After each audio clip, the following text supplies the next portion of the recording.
MP board के class 11th के विद्यार्थियों, देखिए जिस घड़ी का आप बेसब्री से इंतजार कर रहे थे, इंतजार की घड़ी आपकी समाप्त। आज के पेपर में 100% आने वाले प्रश्न मैं आपको इस वीडियो में हिंदी के बताने वाली हूँ। यदि वास्तव में आपको 100% टॉप करना है हिंदी के पेपर में, तो इन क्वेश्चनों को आप कंप्लीट करके चले जाएगा, आप 100% टॉप कर पाएंगे। ठीक है, चलिए तो देरी किस बात की, वीडियो को हम शुरू करते हो। चलिए बढ़ते इसके प्रश्न की ओर। तो देखिए पहला प्रश्न है, छंद के अल्प विराम को क्या कहते हैं? तो छंद के अल्प विराम को कहते हैं यति। दूसरा, कुचिपुड़ी नृत्य का संबंध किस राज्य से है? तो ये है आंध्र प्रदेश से। तीसरा, सर्कुलर को हिंदी में क्या कहते हैं? तो सर्कुलर को हिंदी में कहते हैं परिपत्र। क्या कहेंगे? परिपत्र। कबीर ने कुम्हार को किसका प्रतीक माना है? तो ईश्वर का। रचना के आधार पर वाक्य कितने प्रकार के होते हैं? तो 3 प्रकार के होते हैं। ठीक है, सरल, संयुक्त और मिश्रित। विधायी संभाषण किस विधा की रचना है? तो यह आपकी व्यंग की। किसकी है? ये व्यंग की है। ठीक है, चलिए इसके बाद में है, रिक्त स्थानों की पूर्ति कीजिए। पहला, सरकारी कामकाज की भाषा खालिस्तान को कहते हैं राजभाषा को। दूसरा, हिंदी का पहला साप्ताहिक पत्र खालिस्तान है, उद्धत मार्तंड रहेगा। तीसरा, घर की याद कविता खालिस्तान ऋतु में लिखी गई है, वर्षा। चौथा, कुएं की खुदाई का काम खालिस्तान कहलाता है, चेंजा कहलाता है। क्या कहलाता है? चेंजा। अगला है, मियां नसरुद्दीन खालिस्तान मसीहत है, नानबाइयों के। पेट में चूहे कूदना खालिस्तान में शब्द शक्ति है, अभिलक्षणा। ठीक है। तीसरा है, सत्य सत्य लिखिए। पहला, प्रत्येक किसी शब्द या शब्दांश के पहले प्रयोग होता है, तो यह असत्य है, क्योंकि प्रत्येक शब्द के बाद होते हैं प्रयोग। अगला है, शब्दकोश में 6 अक्षर का वर्ग के साथ में ही आता है, तो यह आपका असत्य सत्य है। छंदों में गणों की संख्या 9 होती है, असत्य, क्योंकि 8 होती है। गुप्त काल कलाओं का स्वर्ण युग कहलाता है, सत्य। निर्मला पुतुल का जन्म आदिवासी परिवार में हुआ है, सत्य। और मियां नसरुद्दीन शब्द या शब्दांश के पहले प्रयोग होता है, तो ये है आपका असत्य। ठीक है, देखिए यहाँ पर सही जोड़ी लिखिए। पहली, अवतार सिंह पास, इसकी सबसे खतरनाक। महावीर प्रसाद द्विवेदी, इसकी आपकी जोड़ी देखिए रहेगी द्विवेदी युग। तीसरी, कूटीकृत, यह एन कोडिंग मनु भंडारी। मनु भंडारी है शब्द शक्ति, शब्द के अर्थ व्यापार, तो यह है आपकी शब्द शक्ति। ठीक है। शुभकामनाएं और आशीर्वाद इच्छावाचक वाक्य रहेंगे। क्या रहेंगे? इच्छावाचक वाक्य। ठीक है, कंप्लीट आपको अच्छे से करना है, बिल्कुल भी क्वेश्चनों को मिस नहीं करना है, और पूरा वीडियो आपको लास्ट तक देखना है। तो देखिए, एक वाक्य में उत्तर। पहला, कि न्याय के मैदान में किन के बीच युद्ध लड़ा गया? तो कौरवों और पांडवों के बीच। किसके बीच? कौरवों और पांडवों के बीच में। ठीक है। दूसरा है, सिंगारस का स्थायी भाव लिखिए। तो सिंगारस का स्थायी भाव है रति। क्या है? रति। तीसरा देखिए, बाएं हाथ के धनुधर को क्या कहते हैं? एक शब्द में उत्तर लिखिए। तो इसका आंसर है आपका सव्यसाची। क्या है इसका? सव्यसाची कहेंगे। चौथा है, अक महादेवी के आराध्य देव का नाम लिखिए। शिव। क्या है? शिव। ये आप लिख सकते हैं। चन्न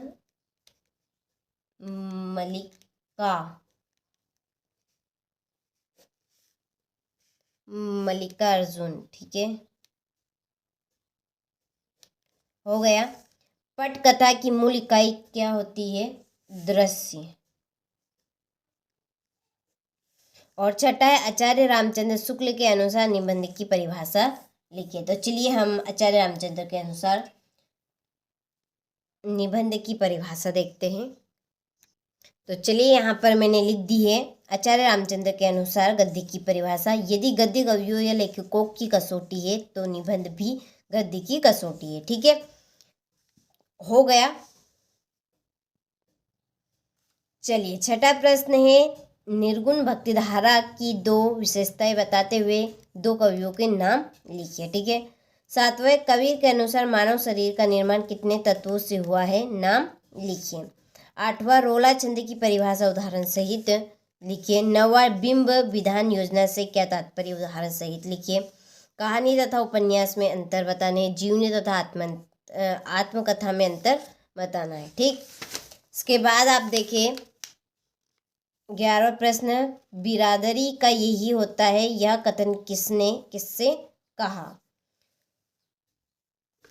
12वां, शब्द युग्म किसे कहते हैं, कितने प्रकार का होता है, नाम लिखिए। 13वां, निम्नलिखित मुहावरे का अर्थ लिखकर वाक्य में प्रयोग कर लिखिए। ठीक है, तो ये आपके इस तरह के प्रश्न रहेंगे। और देखिए इन प्रश्नों की आंसर शीट के लिए आप अभी तक एनसीईआरटी कोचिंग आपने डाउनलोड नहीं की है प्ले स्टोर से, तो आप प्ले स्टोर पर जाकर एनसीईआरटी डाउनलोड ऐप कर लीजिएगा। वहाँ पर आपको क्वेश्चन नंबर 1 से 23 तक का प्रॉपर सॉल्यूशन मिल जाएगा। ठीक है, और स्पेशल जो पीडीएफ आपको हम दे रहे हैं वो भी वहाँ पर आपको मिल जाएगी। देखिए आप 17वां प्रश्न, कृष्णा सोबती अथवा शेखर जोशी की काव्यगत विशेषताएं निम्नलिखित बिंदुओं के आधार पर लिखिए। दो रचनाएं, भाषा शैली और साहित्य में स्थान। इसके बाद आप देखिए 19वां प्रश्न। ठीक, ये आपका हो गया 19वां प्रश्न। ये है आपका 19वें का अथवा। ये है 20वां प्रश्न। ठीक है, हो गया 20वां। 21वां प्रश्न है, निम्नलिखित, थोड़ा सा बिल्डर ये हो रहा है बार बार, निम्नलिखित गद्यांश की संदर्भ प्रसंग और विशेष के साथ व्याख्या आपको करनी है। ठीक है, 22वां है, सचिव माध्यमिक शिक्षा मंडल मध्य प्रदेश भोपाल को अंक सूची हेतु आवेदन पत्र लिखने हैं। और ये लास्ट में आपका निबंध। ठीक है, चलिए अब हम क्वेश्चन नंबर 6 से 23 तक के प्रश्न और साथ में इनका सॉल्यूशन देख लेते हैं। तो देखिए छठा प्रश्न है, रीतिकालीन काव्य की कोई दो विशेषताएं लिखिए। नंबर 1, शारीरिक सुख की प्रधानता। नंबर 2, कवियों का राज्य आश्रित होना। नंबर 3, गीति काव्य और मुक्तक काव्य की प्रधानता। नंबर 4, वीर रस और श्रृंगार रस की प्रधानता। ठीक है, बहुत ही सरल और सिंपल और सुंदर है। अच्छे से स्क्रीनशॉट लेकर कंप्लीट करें। चलिए अगला क्वेश्चन है इसका अथवा, प्रयोगवाद के प्रमुख 4 आधार स्तंभ कवियों के नाम लिखिए। नंबर 1, अज्ञे, इनकी रचना है हरी घास पर क्षण भर। दूसरा, मुक्तिबोध, इनकी रचना है चांद का मुंह टेढ़ा। नंबर 3, वीर धर्मवीर भारती, इनकी रचना है अंधा युग ठंडा लोहा। ठीक है, तो इस तरह के ये आपके 100% आने वाले प्रश्न हैं। अच्छे से स्क्रीनशॉट लेकर कंप्लीट करें आप इनको। 7वां प्रश्न देखिए, घर की याद कविता में कवि ने पिता की किन किन विशेषताओं को बताया। नंबर 1 है कि वे सरल और स्नेहशील प्रभाव के व्यक्ति थे। नंबर 2, कवि के अनुसार उनके पिता अत्यंत फुर्तीले और ज्ञानशील थे। ठीक है, नंबर 3, वे प्रतिदिन कड़ा व्यायाम करते थे। नंबर 4, वह एक बार 260 बैठक लगाते थे। एक बार में वो कितनी बैठक लगाते थे, 260। ठीक है, तो ये आपके रहे घर की याद कविता में कवि ने अपने पिता की किन किन आवश्यकताओं को बताया है। तो ये 4 आवश्यकता है। ठीक है, स्क्रीनशॉट लेकर कंप्लीट आप करें। इसका अथवा है, कलकत्ता पर बजर गिरे चंपा ने क्या ऐसा क्यों कहा। तो ये इसका आंसर रहा है, चंपा ने ऐसा इसलिए कहा क्योंकि वह मानवीय संवेदना का अभाव दिखाई देता था। ठीक है, नंबर 2, स्वार्थपूर्ण और जीवन शैली को हो गई थी। ठीक है, तो ये आपका इसका आंसर रहा। इसके बाद में 8वां प्रश्न आप देखिए, माधुरी गुण की परिभाषा उदाहरण सहित लिखिए। तो माधुरी गुण हम किसे कहेंगे, तो देखिए कि जिस गुण से काव्य में मधुरता, सरलता और सरलता उत्पन्न होती है उसे माधुरी गुण कहते हैं। तो हम किसे कहेंगे, माधुरी गुण, कि जिस गुण से काव्य में मधुरता, सरलता और सरसता उत्पन्न होती है उसे हम माधुरी गुण कहेंगे। ठीक है, चलिए ये आपका इसका उदाहरण है, कंप्लीट आप अच्छे से कीजिएगा पढ़ के। इसका अथवा है सरोटा छंद की, ठीक है, सरोटा छंद की परिभाषा उदाहरण सहित लिखिए। तो सरोटा छंद क्या है, तो देखिए यह एक अर्ध समात्रिक छंद है। इसके प्रथम चरण में 13 मात्राएं तथा दूसरे चरण में 11 मात्राएं होती है। यह दोहा छंद का उल्टा माना जाता है। ठीक है, तो बहुत ही सरल और सिंपल है, अच्छे से आप इनको कंप्लीट करिएगा। 1-2 बार पढ़ेंगे आपको उसमें ही याद हो जाएगा, क्योंकि इतनी ही सरल और सिंपल भाषा में लिखा और काफ़ी सुंदर भी है। ठीक है, चलिए 9वां प्रश्न, स्थायी भाव और संचय भाव में अंतर। तो एक तरफ आपको लिखना है स्थायी भाव और दूसरी तरफ लिखना है आपको संचय भाव। देखिए एक तरफ के याद रखेंगे तो दूसरी तरफ के ऑटोमेटिक आपको याद हो जाएंगे। तो देखिए आप पहला अंतर है, स्थायी भाव की संख्या 10 है और संचय भाव की संख्या 33 है। ठीक है, तो ये जरूर आप याद रखिएगा ये पॉइंट, क्योंकि ये आपका ऑब्जेक्ट में भी पूछा जा सकता है कि संचय भाव की संख्या कितनी होती है, तो 33 होती है और स्थायी भाव की संख्या 10 है। सत्य असत्य में भी पूछा जा सकता है कि स्थायी भाव की संख्या 33 मानी गई है तो असत्य, क्योंकि ये तो संचय भाव की है। ठीक है, तो इस तरह से आपको अच्छे से कंप्लीट करना है। देखिए दूसरा है कि इसमें एक रस का एक ही स्थायी भाव होता है, इसमें एक रस का एक ही स्थायी भाव होता है और इसमें एक रस में कई संचारी भाव होते हैं। ठीक है, तीसरा है यह स्थायी भाव रूप से हृदय में विद्यमान रहते हैं और यहाँ कुछ समय रहकर समाप्त हो जाते हैं। ठीक है, चलिए हो गए। इसके बाद आप देखिए इसका अथवा मुक्त काव्य किसे कहते हैं। तो ऐसा काव्य रचना जिसमें प्रत्येक क्षण स्वतंत्र होता है तथा जिसमें कथा नहीं होती मुक्त काव्य कहलाता है। ठीक है, तो यहाँ पे मैं थोड़ी सी जल्दी आपको पढ़ के बता रही हूँ केवल मात्र, क्योंकि टाइम इतना नहीं है पूरा एक्सप्लेन करने का, तो इसलिए आप अच्छे से स्क्रीनशॉट लेकर 1 से 2 बार पढ़ेंगे तो भी आपको याद हो जाएंगे। ठीक है, इतनी ज़्यादा कठिन भाषा में नहीं लिखा है, इसीलिए सरल भाषा में लिखा है। ठीक है, ताकि आप अच्छे से इनको कंप्लीट कर सके। तो 10वां प्रश्न आप देखिए, द्विवेदी युग के 2 प्रमुख निबंधकारों के नाम एवं उनकी एक एक रचना का नाम लिखिए। तो देखिए एक तरफ निबंध का लिखना है, एक तरफ आपको उनकी रचनाएं बतानी है। ठीक है, तो नंबर 1 है महावीर प्रसाद द्विवेदी। इनकी रचनाएं साहित्य की महत्ता और विचार विधि। दूसरा है चंद्रधर शर्मा गुलेरी। इनकी रचना कछुआ धर्म पुरानी हिंदी। सरदार पूर्ण सिंह कन्यादान सच्ची वीरता और मजदूरी और श्रम। ठीक है, तो ये आपके इस तरह के प्रश्न रहेंगे।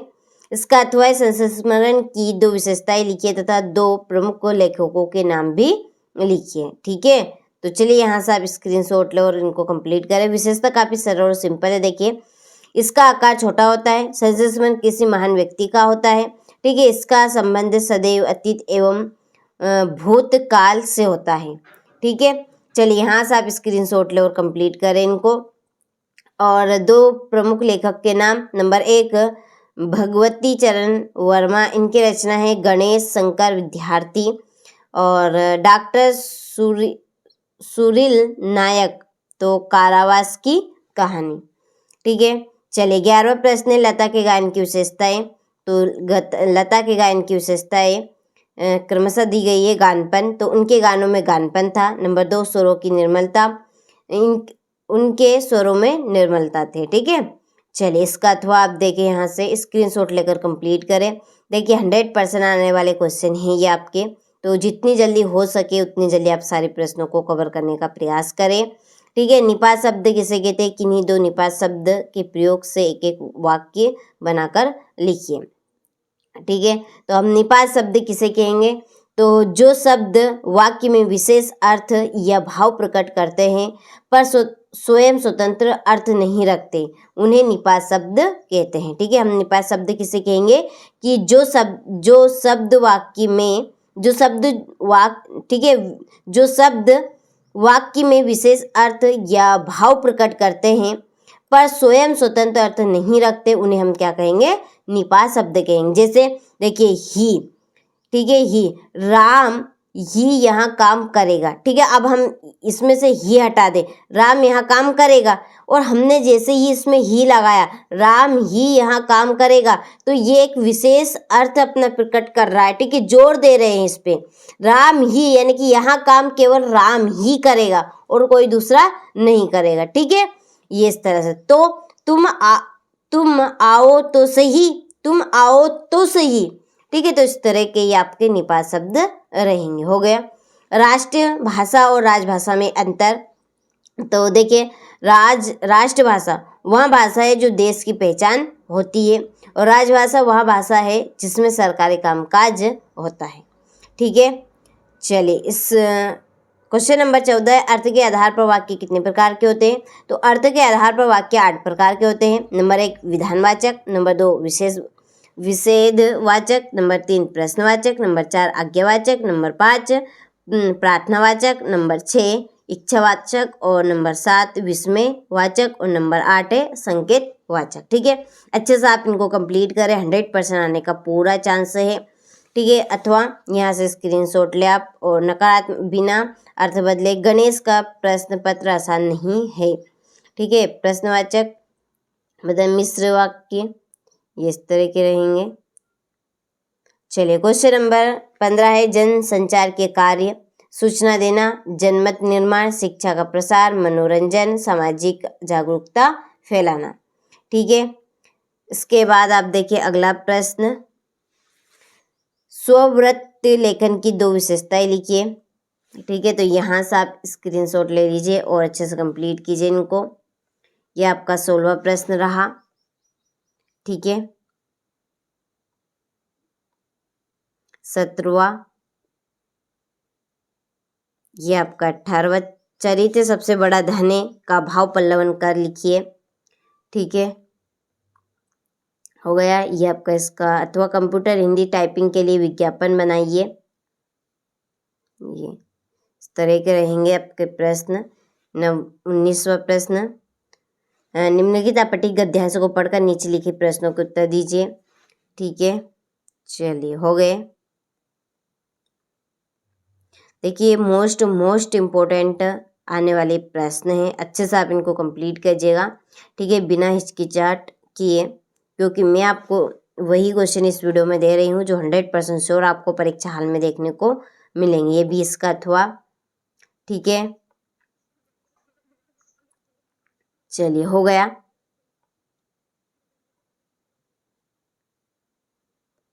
चलिए ये आपका व्याख्या रही है, और यह आपका है 22वां प्रश्न, परीक्षा काल में ध्वनि विस्तार के यंत्र के प्रयोग पर प्रतिबंध लगाने हेतु जिलाधीश को आवेदन पत्र आपको बताना है। ठीक, और यह आपका इसका अथवा